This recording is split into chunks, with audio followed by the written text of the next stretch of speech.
Hi, good afternoon. I am Jody Musso, and today I'm going to be talking to you about how to approach the patient with pelvic pain. I have no disclosures. So after today's lecture, I want you to be able to develop and prioritize a differential diagnosis and to determine the appropriate imaging study. I really want you to be able to recognize the utility of a pelvic exam and to understand when it's appropriate and to know when to call the OB-GYN to see the patient in the emergency department and when you can send them for outpatient follow-up.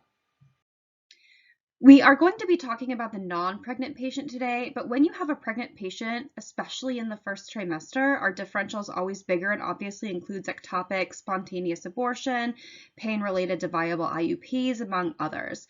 But please don't forget that anything that can happen to a non-pregnant patient can also happen to a pregnant patient at any time during the pregnancy, and that includes ovarian torsion and appendicitis, pyelo, ureteral stones, and everything in between.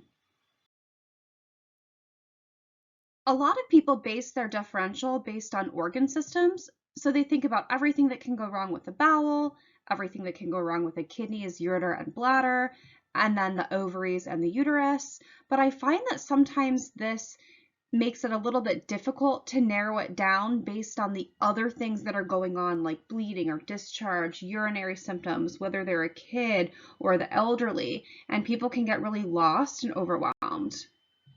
I'm going to propose an alternative way to look at things that looks a little busy and overwhelming at first, but is easier when you break it down and really helps to narrow things down based on location of pain, symptoms, and special populations. So first of all, it's helpful if you narrow down the differential based on the location of the pain. If the pain is unilateral, you can focus on the ovary, whether it be an ectopic, cyst, or torsion, the kidney, ureter, or depending on the side, the appendix or the descending colon, as in a diverticulitis. If the pain is bilateral or more midline, you can focus more on the vagina, cervix, bladder, and uterus. Moving on to specific symptoms, if your patient's bleeding and they're pregnant, of course, abortions and ectopics are going to be the top of your differential. Foreign bodies and trauma, endometriosis, and postmenopausal patients, you have to think about endometrial cancer. If there's discharge, everybody always wants to jump to the infections, STD, PID, tubo-ovarian abscess, but don't forget the foreign bodies can cause discharge as well. Also, a lot of patients don't know that discharge can be physiologic and don't know what it looks like, so that's something to keep in mind.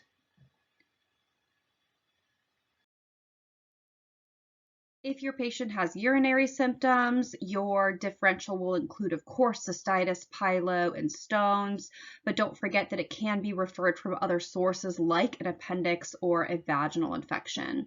Your patients with sick or systemic symptoms or septic, of course, you're going to think about your infections. And then don't forget that cancer and METs can cause patients to appear sick or have systemic symptoms as well.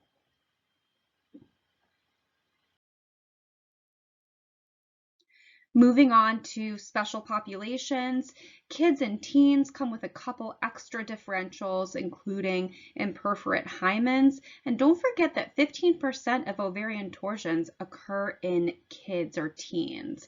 They can also have infections like STDs. And then your postpartum patients have a couple special differentials to keep in mind, including endometriitis and septic pelvic thrombophlebitis. Taking a good HPI is the best way to narrow down your differential even more and further direct your workup. OB specific history that's important to know is their GP status. Of course, you need to know their last menstrual period along with their pregnancy test. Any infertility issues are important to note as well, especially if they're on any infertility drugs that could lead them to an increased risk for ovarian torsion or ectopics. Gynecologic history that's important to note is history of STDs, how many sexual partners they have, whether they have increased risk for things like PID or tubo-ovarian abscess. Utilization of condoms can also help determine the risk. Menstrual history, including history of endometriosis, is important. Any history of gynecologic cancer or abnormal PAPs can help determine imaging needs based on their risk of cancer as well. Most of us are really good at asking about prior surgical history, including an appendix or diverticular related surgeries, but don't forget to ask about your ectopics, your C-sections, and then any stents or lithotripsies that might help clue you in. Medications, this is something that's overlooked a lot. Make sure you know if your patient's on fertility drugs that might give them a higher risk of an ectopic or torsion with their big ovaries.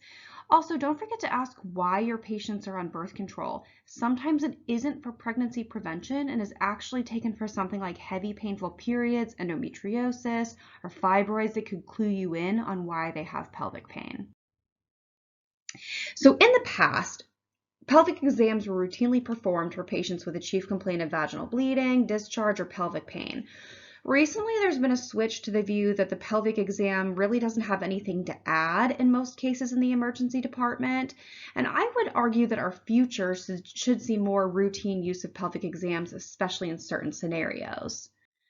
There have been a ton of studies done recently on whether or not a pelvic exam in the emergency department is necessary, and here are just a few headlines. The plight of the pelvic exam, the additive value of pelvic exams to predicting STIs for females with cervicitis or PID, and does the pelvic exam in the emergency department add any useful information? And I'm actually going to focus in on this study here by Jeremy Brown et al. So in this study, they asked physicians, the majority of which were residents, to predict the pelvic exam for patients with a chief complaint of vaginal bleeding or pelvic pain. Patients were excluded if they just had pelvics to look for a foreign body, to obtain cultures, or to look for products of conception. And what they found was that the physical exam was as predicted in 72% of patients. The physical exam was not as predicted in 22% of patients, but it did not change the ultimate plan. So the conclusion for the study was that 94% of the time, either the physical exam was as predicted or didn't change the management anyway, and this kind of stuck and was what people cling to going forward, saying that physical exams, the pelvic exam, doesn't really have all that much utility in the emergency department. Now, let's look at this the other way. That means that 6% of the time we're missing something or the physical exam will change our plan. And I think that 6% is a lot to miss. You could be missing sepsis or things that cause infertility, which is actually a huge issue and something that we shouldn't ignore. So say you have a patient with vaginal discharge and you end up doing your pelvic exam and you say, you know what, she actually has a lot of discharge and is really tender. Let's actually treat for PID, or let's get imaging to check for a tubovarian abscess. That could really change your management. Or you do a pelvic exam again for vaginal discharge and you actually find a retained tampon, and that saves you a repeat visit for toxic shock down the road. Or you have a patient with vaginal bleeding and you do your pelvic exam and you say, oh no, there's actually a vaginal laceration or signs of trauma, and you get the opportunity to talk to the patient about some rough sex or rape or something like that that would really change the patient's management going forward. So I think that we should focus more on the 6% and really think about whether or not this patient would benefit from a pelvic exam. So pelvic exams, when should you do it and when can you skip it? I would argue that in any case of trauma, you should at least take a look and make sure there's nothing that needs to be repaired. In your patients with hemodynamic instability, whether it be from any sort of pelvic infection or bleeding, vaginal bleeding, you need to take a look. In your patients with vaginal discharge, it's very easy to just say, oh, it's probably from an STD or PID, but you can miss other sources like vaginal foreign bodies. In vaginal bleeding, a lot of patients don't understand how much they're bleeding or might over or underestimate, and it's important to take a look and make sure that the source is uterine and not again from like a vaginal trauma, and to help quantify the blood loss. And then in your patients with lower abdominal pain, they get their labs, their CAT scan, and their ultrasound, and there's nothing that's found. It might be a good idea to take a look and make sure that the source isn't coming from the pelvic region. When can you skip it? Well, we all know that pelvic exams don't add a lot in torsion. You're not going to feel an adnexal mass in the vast majority of patients. The vast majority of cancers you don't find on physical exam either. There's actually really good evidence to support the fact that if patients are just complaining of STD exposure and are asymptomatic, meaning they're not having any pelvic pain or vaginal discharge, that vaginal self-swabs are just as accurate as a physician-collected swab. And then we know that in early pregnancy, generally the pelvic exam in the emergency department doesn't have a ton to add. We as emergency physicians are notoriously bad at examining the cervix and determining whether or not the os is open or closed. Especially in the multiparous women, closed cervical os can look like an open os sometimes as well. So your workup is really going to be based on what's at the top of your differential, but pretty much everybody should have a pregnancy test and a urine. There's a little asterisk by the UA because if your patient's having any vaginal discharge, I would really encourage you to get a quick cath urine while you're doing your pelvic exam so you can really differentiate between whether the infection is coming from the bladder or whether it's coming from the vagina. So we are going to go through 4 cases today and work through our differential and help narrow down what sort of a workup is appropriate. So first off, this is Jane. She is 23 years old and she's had right lower quadrant abdominal pain off and on for the past 24 hours. She is G2P2. Her last period was a couple weeks ago and her medical history includes an ovarian cyst. She has no associated vaginal bleeding or discharge, denies any urinary symptoms. Her vitals are stable. And on physical exam, she has a soft, non-tender abdomen, and her pelvic exam is normal without any discharge. You, of course, get your HCG, which is negative, her urine is negative, and she has no white count. So where do you go from here? What is your differential, and how do you know what to do moving forward? So we know her pain is unilateral, and she has no associated bleeding, discharge, or urinary symptoms, and she's not sick. She's not a kid and she's not postpartum, so we really have a pretty limited differential. We know that she's not pregnant and has no urinary symptoms, so we're really left with ovarian pathology or an appendicitis in this case. So what do? Well, we're ER docs, right? We just get a CAT scan. Well, actually, CAT scans are better utilized if you have any fever or systemic symptoms, if you have a peritoneal abdomen, or you really favor the bowel in the etiology, like an appendicitis or a diverticulitis. And then depending on the trauma, or if there's a foreign body, maybe CAT scan or x-ray depending. So when do you get an ultrasound instead?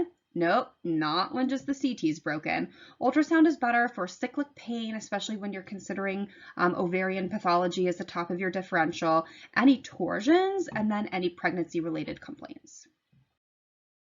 So this is actually a real case from about a year ago, and at our hospital we utilize a triage physician who helps move patients through and gets their workup started, and felt that maybe an appendicitis was higher on the differential, and so got a CAT scan, which was totally reasonable.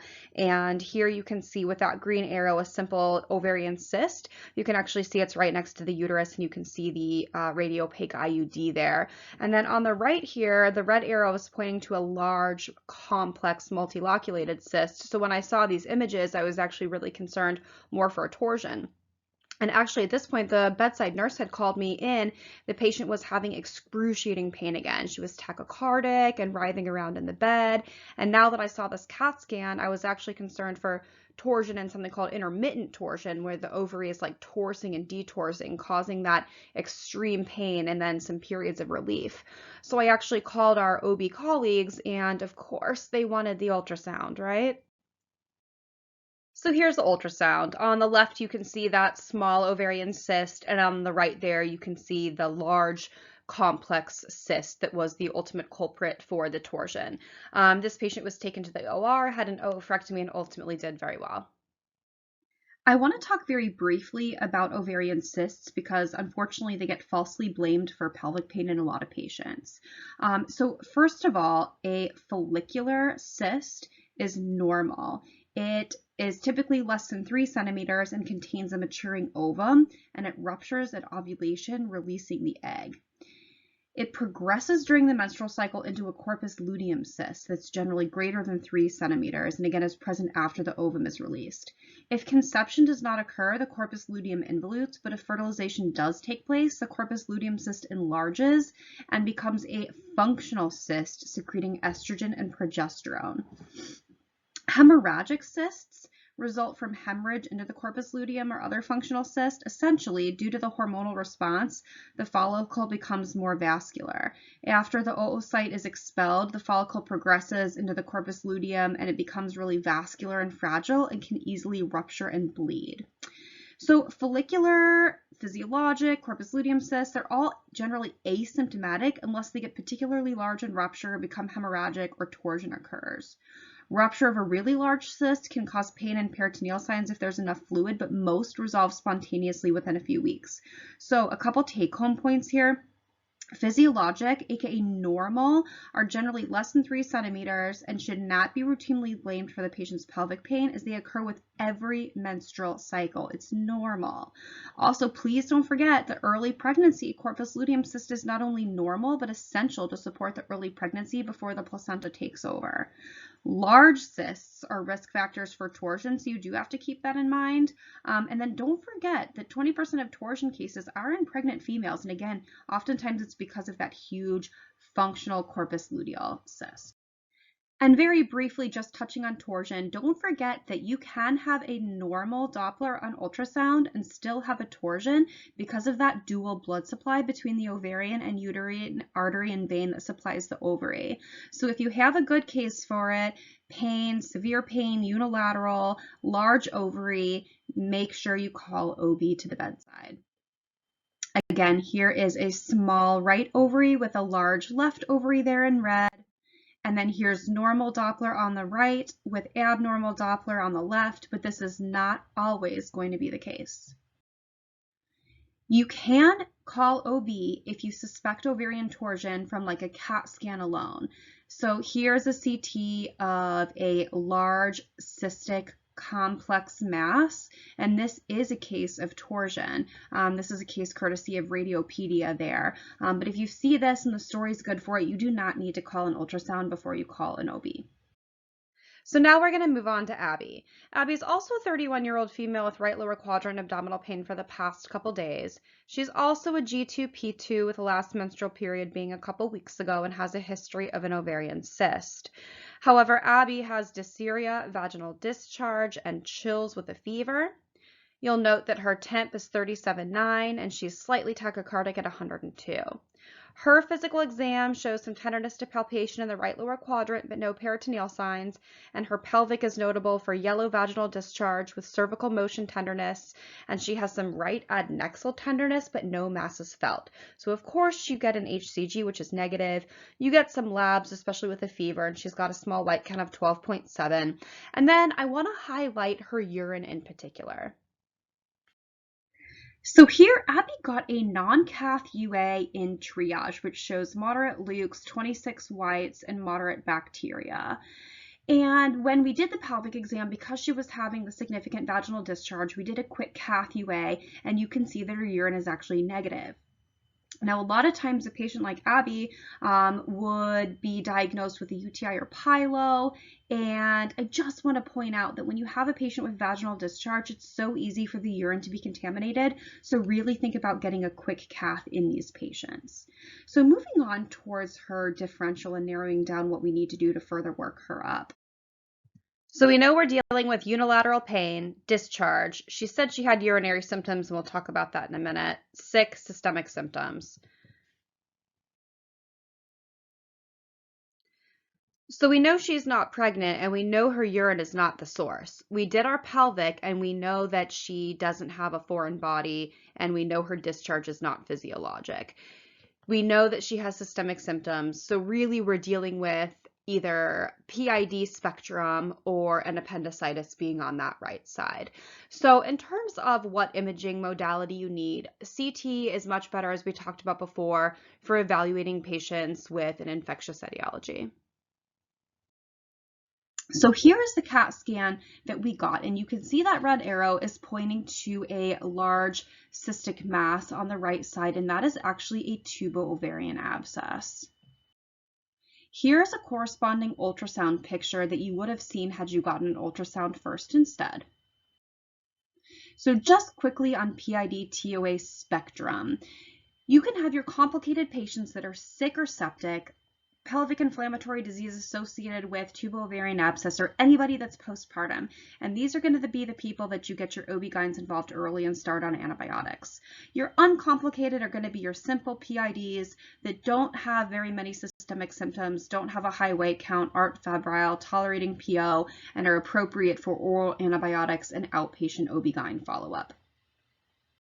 So our next patient is Betty. She's 85 years old and she actually has midline pelvic pain that's been going on for the past couple days. She is G2P2 postmenopausal, hasn't had a menstrual period in about 30 years. She has no vaginal bleeding or discharge and she has no urinary symptoms. She's not sexually active. Her abdominal exam is notable for some discomfort in the lower abdomen, and a pelvic exam is not performed. Her heart rate and her temp are fine. Her urine is negative and her white count is normal. So again, where do we go from here? We know that it's bilateral and there's really nothing else going on. So our differential here is pretty limited.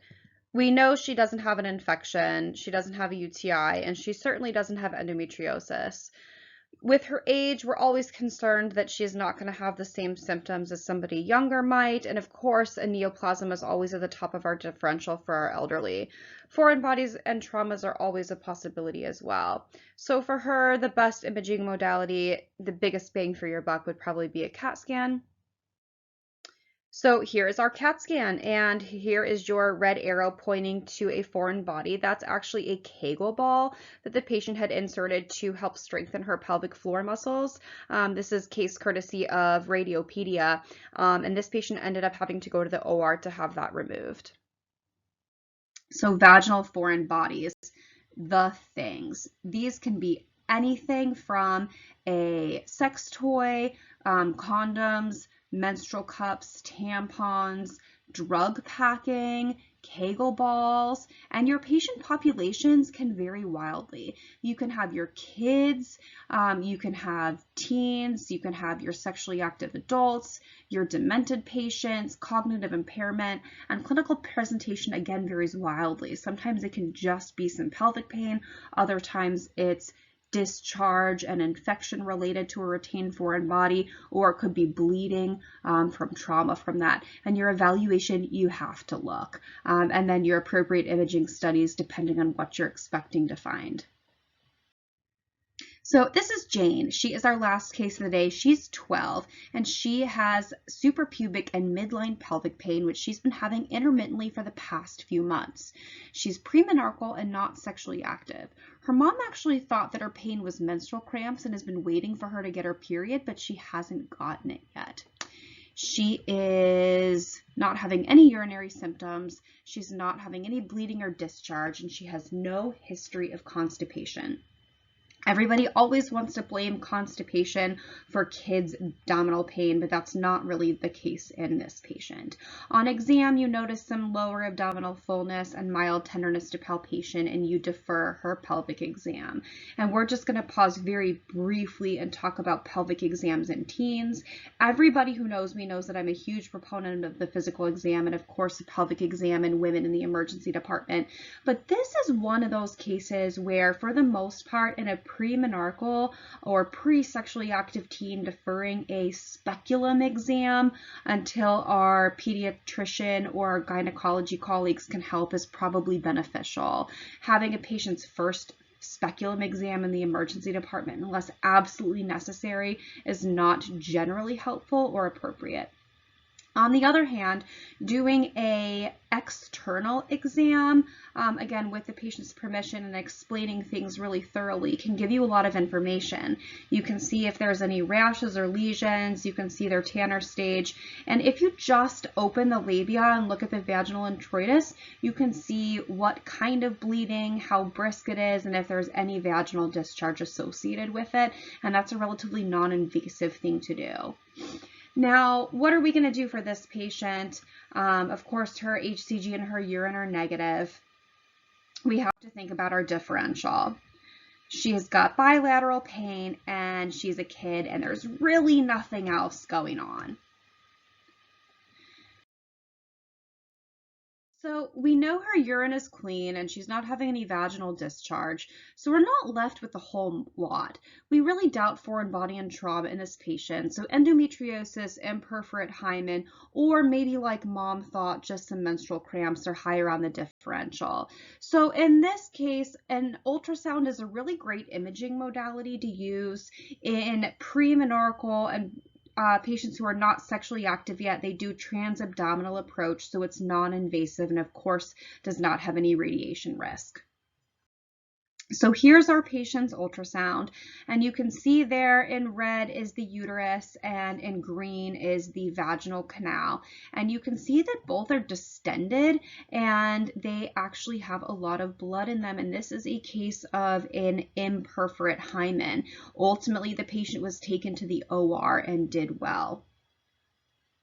So just a quick reminder that you need to keep in mind non-gynecologic causes of pelvic pain, especially if the patient's having like low pelvic pain. They can still have appendicitis, diverticulitis, ureterolithiasis, and pyelo. So don't get focused just on pelvic pain in your female patients. Again, this looks super overwhelming, but if you think about the location and the associated symptoms, you can really focus down your differential and focus your labs and your imaging studies to give you a better, more thorough and accurate workup. So finally, when can your patient be seen in the ED by OB-GYN, and when is it appropriate for outpatient follow-up? Well, pick up the pager for anything ectopics, torsions, complicated PIDs if they're septic or have an associated tubo-ovarian abscess, anything postpartum OB wants to be called about, your imperforate hymens, and then your foreign bodies or traumas that you're not able to get out or fix in the ER.